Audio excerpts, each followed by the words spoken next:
Bonjour, alors carte Capacitos numéro 12. Tuer un prophète ne détruit pas la prophétie. J'aurais mieux fait de mettre tuer le prophète ne détruit pas la prophétie, ou tuer un prophète ne détruit pas sa prophétie. Carte jaune mentale et verte physique. C'est un peu comme une mise en garde, je dirais. Une prophétie ou la bonne parole ou le discours de quelqu'un qui est, on va dire, éclairé sur un sujet doit avoir quand même le mérite d'être écouté, hein, tant soit peu. Et c'est pas parce que vous l'écoutez pas, si vous dites non, non, mais ça, ça ne m'intéresse pas, que vous allez passer à côté. Je prends l'exemple de discours d'experts dans tel ou tel domaine. Un expert, prenons la naturopathie par exemple, qui est une science qui a pour but d'être au plus près de la nature pour tout ce qui est, on va dire, alimentation, hygiène de vie. D'accord, avec des conseils très éclairés sur ce qu'il est préférable de manger, de boire, et de ne pas manger, et de ne pas boire. On peut complètement ne se focaliser que sur la publicité qui vous dit qu'il faut acheter des pizzas, manger de la viande rouge, du barbecue, etc. Ou non, ou comprendre qu'on n'est pas des carnivores, qui est le discours de la naturopathie. On n'est pas des carnivores, hein. Quand vous voyez un chat passer, vous n'avez pas le réflexe de saliver et les crocs pour essayer de l'attaquer, pour aller le manger. Une souris, pareil. Non, non. Ok, on peut manger de la viande, mais regardez, quand on mange de la viande, on l'assaisonne. On l'assaisonne parce que le goût de la viande, on va dire sans assaisonnement, c'est pas forcément idéal pour l'être humain. C'est juste ça. Alors, je vais pas aller jusqu'à jeter des pavés comme un connard dans les vitrines des bouchers. C'est pas le but. Hein, mais ce type de discours, il faut l'écouter. Et c'est pas parce qu'on ne l'écoute pas, tuer le prophète ne détruit pas la prophétie, qu'on va être à l'abri de justement de tous les problèmes inhérents à des modes de consommation complètement aberrants, par exemple.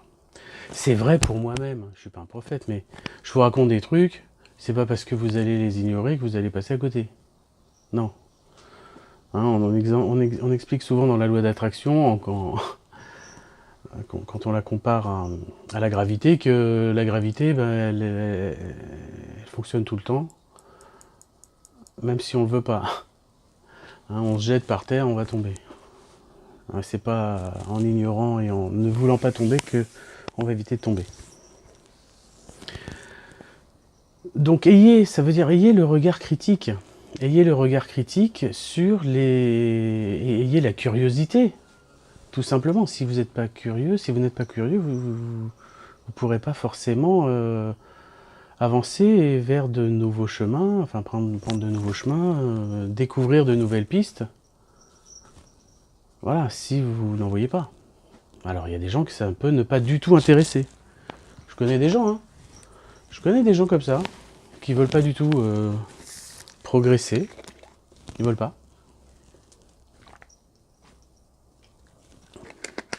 Des gens que je côtoie de moins en moins, on va dire. Parce que c'est la routine. Tu vas pas les voir pendant 1 an, 2 ans, 3 ans, et puis dès que tu vas les revoir, ils vont te parler des mêmes choses qu'il y a 1 an, 2 ans, 3 ans. Là, tu dis waouh, c'est énorme. Pourquoi ils sont restés bloqués à ce niveau-là? Parce qu'ils veulent pas progresser. Parce que s'ils voulaient progresser, ils progresseraient.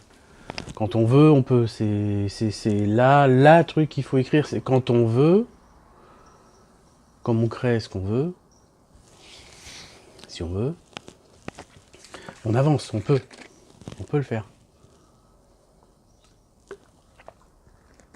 On change pas, c'est pas de la magie, hein. On peut pas dire tiens je vais me faire apparaître un 6e doigt sur la main en moins de 5 secondes. Non, ça va pas le faire. Pas en moins de 5 secondes. D'accord ? Mais on peut changer les règles du jeu. Ça, je l'explique dans ma conf, je l'ai expliqué dans ma conf là du 27 octobre. Vous lancez un dé. Vous avez toujours une chance sur 6 que ça fasse un 6. Ok, mais rien ne vous empêche, pour avoir des 6, de lancer autant de fois le dé que vous voulez. D'accord, vous passez 17% de chance, 17% de chance de faire un 6 avec un dé à 60% de chance de faire un 6 avec 5 dés. Bah oui, rien ne vous empêche de lancer 5 dés si vous avez envie. Si votre but c'est de faire un 6, bah lancez plein de dés. Vous avez 99% de faire au moins un 6 si vous lancez 25 dés. Je l'ai déjà dit ça, je l'ai dit, je me répète.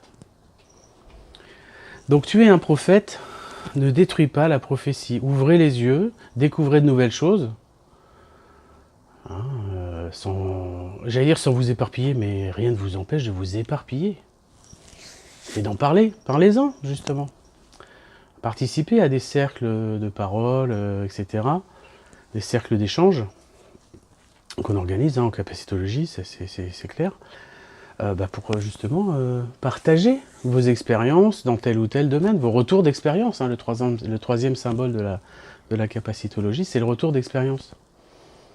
C'est-à-dire, tiens, il s'est passé ça, qu'est-ce que je peux en déduire? Je dois en déduire, non, qu'est-ce que je peux en déduire de manière complètement logique? C'est sympa. Mais nier l'évidence, nier les preuves, et dire non, mais ça je veux pas en entendre parler, c'est une secte, ou c'est anti-truc, anti-machin. On n'est pas anti-truc, anti-machin. Quand on veut avancer,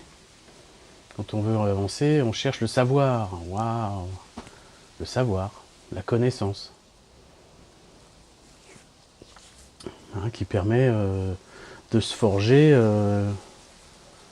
voilà, quelque chose de plus solide pour avancer